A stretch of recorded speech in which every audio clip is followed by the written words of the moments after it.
Shalom saudaraku semua, salam sehat dan selalu semangat. Saudaraku yang dikasihi Tuhan Yesus Kristus, selamat berjumpa lagi dalam renungan pada hari ini. Saya berharap Anda semua dalam keadaan yang baik, penuh sukacita, dan terus rindu untuk mengerti akan hadirat Tuhan. Saudaraku, pernahkah Anda merasa terombang-ambing di tengah ketidakpastian kehidupan ini? Seperti perahu kecil dihantam badai di tengah lautan. Kebimbangan itu seringkali datang tanpa diundang, membuat kita menjadi ragu akan janji-janji Tuhan. Hari ini mari kita belajar dengan tenang dan percaya bahwa di balik awan gelap kehidupan yang sedang terjadi sekalipun, kuasa Tuhan itu lebih besar daripada badai yang terjadi, daripada masalah, daripada persoalan yang sedang kita hadapi. Apapun persoalan itu semuanya. Hari ini saya Cornelius Nugroho dari channel Berkat Baru akan menyampaikan renungan dengan judul Menghalau Badai Kebimbangan. Namun sebelum kita mendengarkan renungan ini, mari kita awali dengan berdoa terlebih dahulu. Bapa di dalam surga, kami datang ke hadirat-Mu dengan hati yang penuh kerinduan akan ketenangan hidup. Saat ini badai kebimbangan mungkin sedang melanda pikiran kami, membuat kami merasa lelah, bahkan kehilangan arah. Tuhan, biarlah melalui renungan ini Roh Kudus-Mu hadir menenangkan hati kami. Bukalah telinga batin kami untuk dapat mendengar suara kebenaran-Mu di atas gemuruh persoalan di dunia ini. Teguhkanlah iman kami agar kami tidak lagi menjadi bimbang, melainkan percaya sepenuhnya pada kuasa dan janji-Mu yang setia. Terima kasih Tuhan. Dalam nama Tuhan Yesus Kristus kami berdoa. Haleluya. Amin. Saudaraku yang terkasih, hidup seringkali terasa seperti berlayar di tengah samudera yang luas. Ada saat-saat di mana laut terlihat begitu tenang, airnya jernih, dan angin bertiup sepoi-sepoi membawa kita, bahtera kehidupan kita, ke arah yang kita tuju. Namun kita semua tahu bahwa cuaca di tengah laut kehidupan itu bisa tiba-tiba berubah dalam sekejap. Awan hitam mulai berkumpul, angin kencang mulai menderu, dan gelombang besar mulai menghantam bahtera kehidupan kita. Di saat yang seperti itulah, kabut ketidakpastian mulai menutupi pandangan mata kita. Dan sebuah perasaan yang sangat manusiawi, namun itu perasaan yang melumpuhkan sampai merayap masuk ke dalam hati kita. Itu adalah tentang kebimbangan. Kebimbangan bukan sekedar pertanyaan tentang apa ya yang akan terjadi pada hari esok.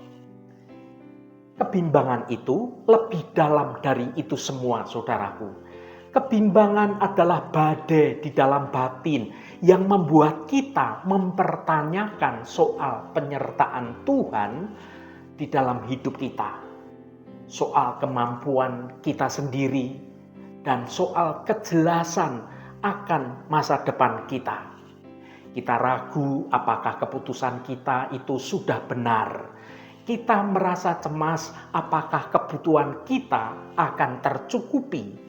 Dan kita menjadi takut jika hari esok ternyata lebih buruk daripada hari ini.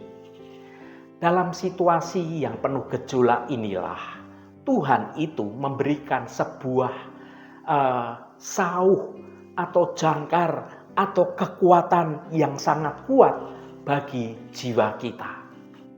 Mari kita baca firman Tuhan pada Yesaya pasal 41 ayat 10. Janganlah takut, sebab aku menyertai engkau. Janganlah bimbang, sebab aku ini Allahmu. Aku akan meneguhkan, bahkan akan menolong engkau. Aku akan memegang engkau dengan tangan kananku yang membawa kemenangan. Saudaraku, ayat ini bukan sekedar suatu kalimat yang puitis atau kata-kata motivasi yang biasa. Ini adalah tentang janji kedaulatan dari Sang Pencipta alam raya, Pencipta alam semesta, kepada kita sebagai anak-anaknya. Mari kita pelajari bersama lebih dalam lagi bagaimana pesan ini dapat menolong kita dalam menghalau badai kebimbangan. Yang pertama, mengapa kita bimbang? Sebelum kita mampu mengatasi kebimbangan, kita perlu memahami akarnya terlebih dahulu. Kebimbangan biasanya lahir ketika pandangan kita lebih terfokus pada besarnya gelombang masalah daripada besarnya kuasa Tuhan. Manusia itu secara alami menyukai tentang namanya kontrol. Kita merasa aman jika kita tahu apa yang akan terjadi 1 jam ke depan, 1 bulan ke depan, atau 1 tahun ke depan.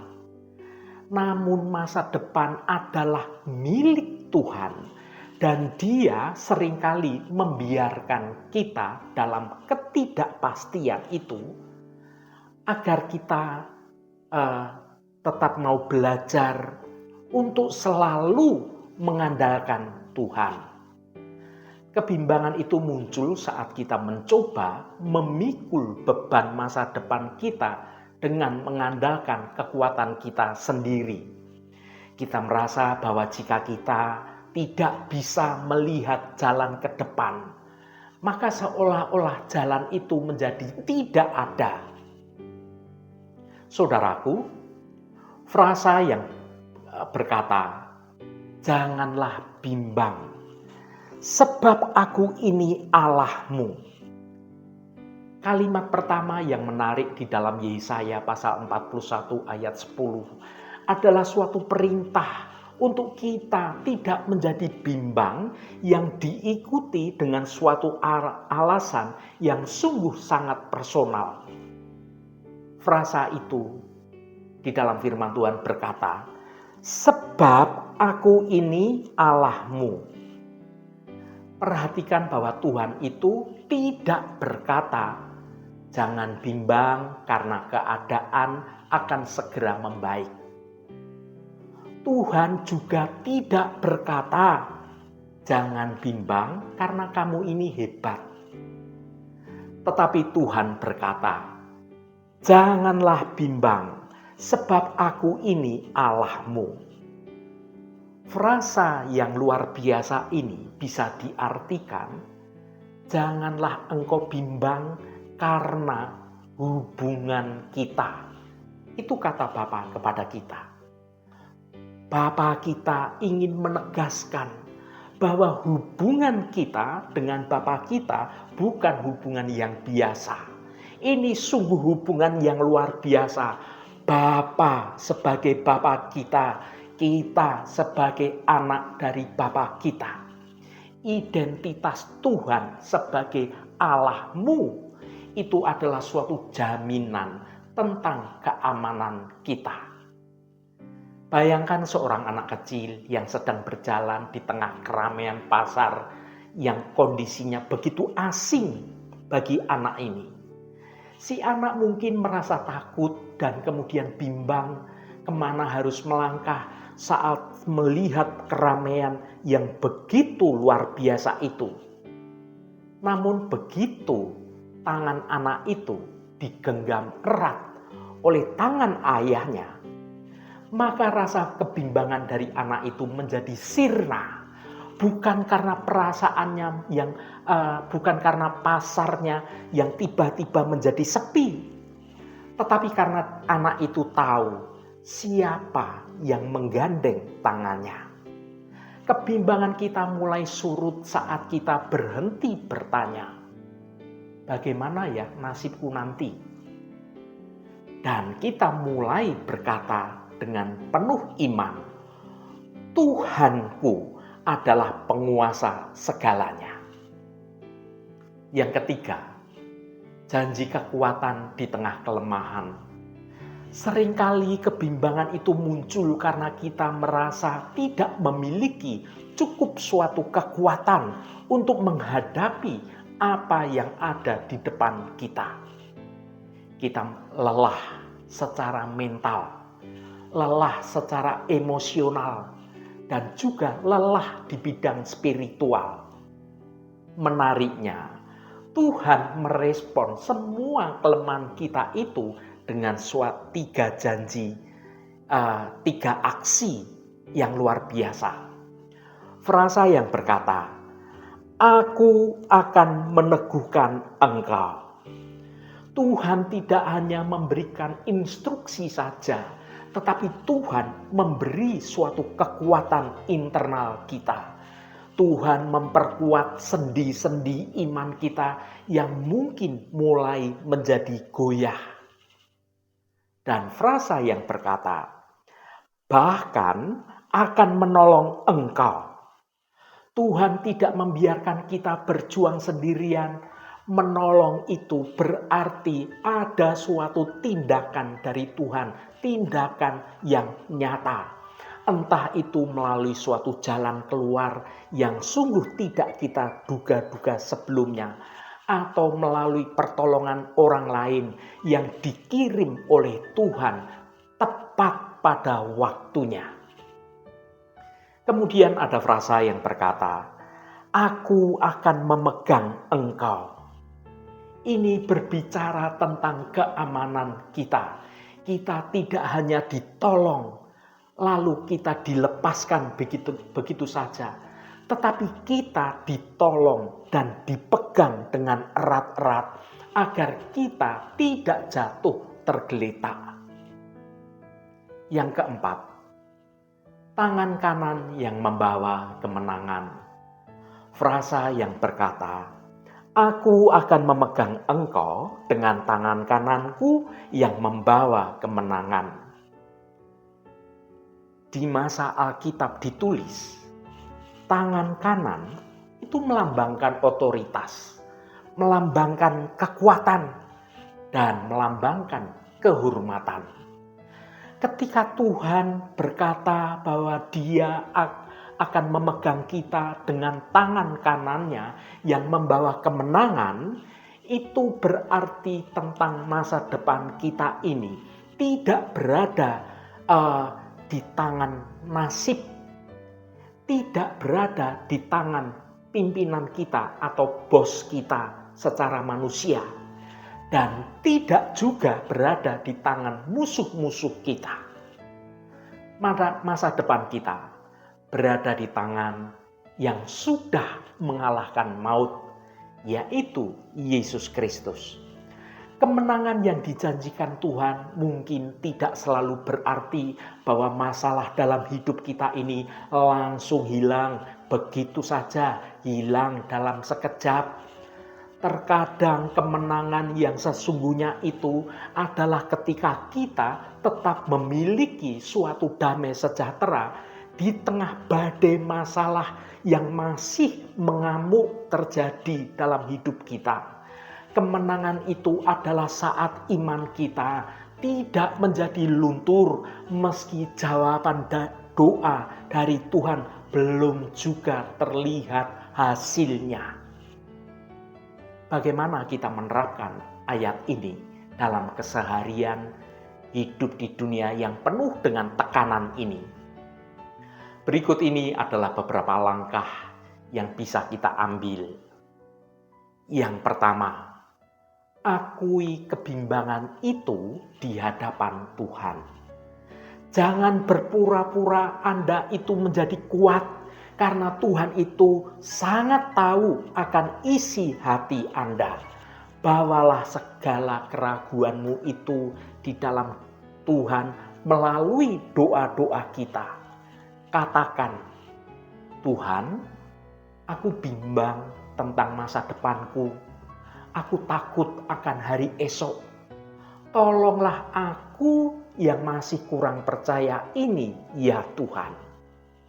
Saudaraku, kejujuran kita ini adalah suatu pintu awal bagi kasih karunia Tuhan itu dapat bekerja di dalam hidup kita. Yang kedua, berhenti menjadi Tuhan atas hidup kita sendiri. Kebimbangan itu seringkali adalah hasil dari segala daya upaya kita untuk mengatur segala sesuatu yang sebenarnya itu di luar kendali kita. Belajarlah untuk melepaskan kemudi hidup kita dan percaya biarkan Tuhan yang mengendalikan hidup kita. Sadarilah saudaraku bahwa tugas kita adalah untuk setia melakukan apa yang bisa kita lakukan hari ini. Dan tugas Tuhan adalah mengatur apa yang akan terjadi pada esok hari. Yang ketiga, ingatlah jejak kebaikan Tuhan di masa lalu Anda. Badai seringkali membuat kita menjadi amnesia terhadap segala kebaikan Tuhan yang pernah terjadi, yang pernah kita rasakan di dalam hidup kita di waktu-waktu yang lalu. Luangkan waktu sejenak untuk menuliskan atau untuk mengingat kembali bagaimana Tuhan sudah menolong Anda di masa-masa yang lalu. Jika Tuhan itu pernah menolong Anda melewati badai kehidupan yang dahsyat di masa yang lalu, mengapa sekarang Anda menjadi ragu bahwa Tuhan akan melakukan hal yang sama saat ini? Yang keempat, isi pikiran dengan firman, bukan dengan spekulasi perhitungan-perhitungan dunia. Kebimbangan itu tumbuh subur dalam pikiran yang dipenuhi oleh berbagai macam skenario. Bagaimana ya jika hal yang buruk itu terjadi dalam hidup saya? Lawanlah skenario yang buruk itu dengan kebenaran janji firman Tuhan. Bacalah Yesaya pasal 41 ayat 10 berulang-ulang sampai kata-kata itu meresap dalam sumsum tulang Anda dan iman Anda, semangat Anda kembali bangkit dan percaya karena kita punya pengendali kehidupan Allah Bapa kita yang sungguh luar biasa. Saudaraku yang dikasihi Tuhan, masa depan memang tidak pasti bagi mata manusia kita yang sungguh sangat terbatas. Namun bagi Tuhan, masa depan adalah suatu buku yang sebenarnya sudah selesai dibaca. Tuhan sudah berada di hari esok kita. Dan Tuhan itu sedang menunggu Anda semua di sana di hari esok itu dengan tangan kanannya yang siap memegang kita semua. Jangan biarkan kebimbangan mencuri sukacita Anda hari ini. Badai mungkin memang masih ada, gelombang mungkin memang masih tinggi, dan kapal hidup kita tidak akan tenggelam selama sang Khalik ada di dalam bahtera kehidupan kita. Ingatlah bahwa perintah jangan takut di Alkitab itu muncul berkali-kali seolah-olah Tuhan ingin mengingatkan kita setiap hari bahwa kita ini punya suatu alasan untuk menjadi tenang. Hari ini jika Anda merasa bimbang, tariklah nafas dalam-dalam. ingatlah akan janji Tuhan. Tuhan menyertai, Tuhan meneguhkan, Tuhan menolong, dan Tuhan memegang hidup Anda.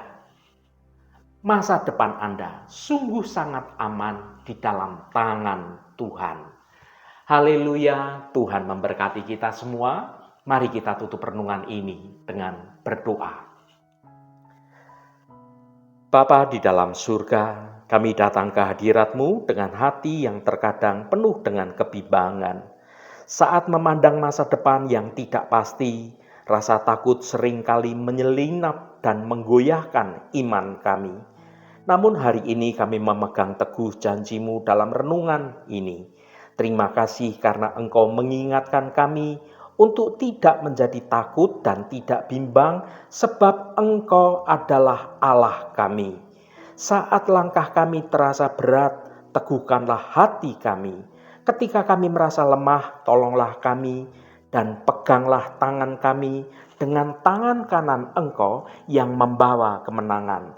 Biarlah damai sejahtera-Mu menghalau setiap badai keraguan di dalam hidup kami semua. Kami percaya bahwa masa depan kami sungguh aman di dalam genggaman-Mu.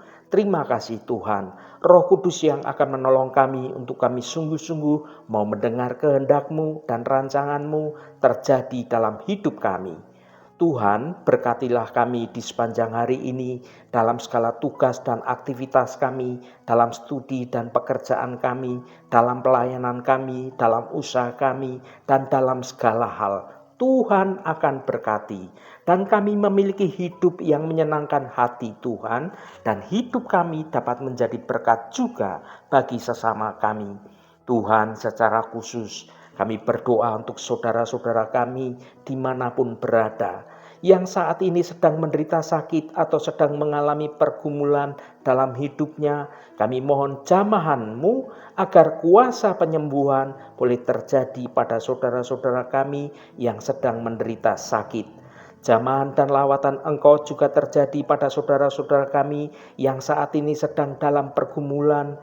Engkau bukakan jalan keluar yang baru bagi mereka, agar hidup mereka boleh menikmati berkat-berkat kemurahan-Mu.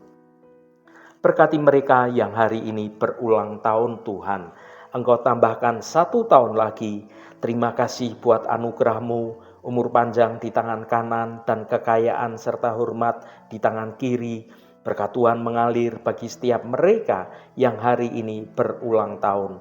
Terima kasih Tuhan, segala hormat, pujian, dan ucapan syukur hanya bagi Engkau Allah yang kudus. Saudaraku, mari kita berdoa. Bapa kami.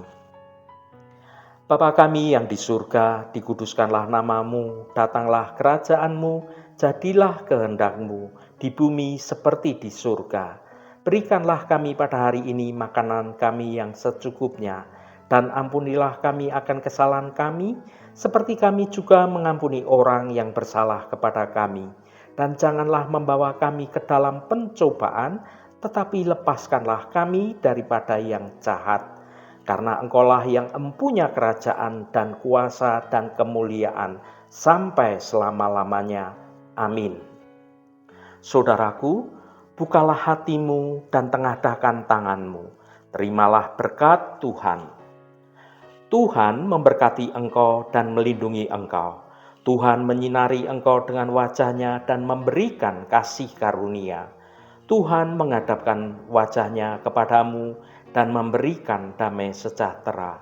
Berkat anugerah dari Bapa Surgawi, cinta kasih karunia dari Tuhan Yesus Kristus, dalam persekutuan dan penghiburan Roh Kudus, menyertai kita semua sekarang ini dan sampai selama-lamanya. Dalam berkat Tuhan Yesus Kristus, haleluya, amin. Puji Tuhan, saudaraku semua, saya percaya firman Tuhan hari ini sudah menjadi berkat yang akan menuntun hidup kita semua berjalan dalam jalan kebenaran Tuhan. Saudaraku, saya sangat senang sekali dan berterima kasih jika Anda berkenan memberikan komentar pada konten video ini dan bagikan renungan ini pada teman dan sahabat Anda, agar mereka diberkati juga melalui renungan yang Anda bagikan itu. Terima kasih saudaraku, sampai bertemu kembali. Shalom, Tuhan memberkati.